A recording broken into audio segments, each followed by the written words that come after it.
Hello, hello, hello. আমার সোনা বন্ধু আমায় ফাঁকি দিয়েছে। আমার মনে ভীষণ কষ্ট, আর আমার বন্ধুর জন্য আমার ইন্তজার করা বৃথা।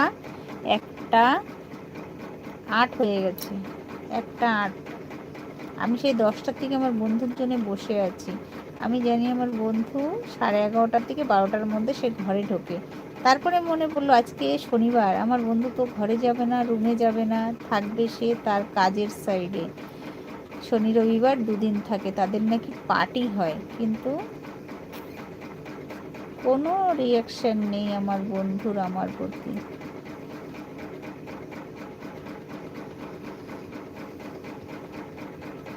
কেন, তুমি পাঠাবা? তুমি পাঠাবা?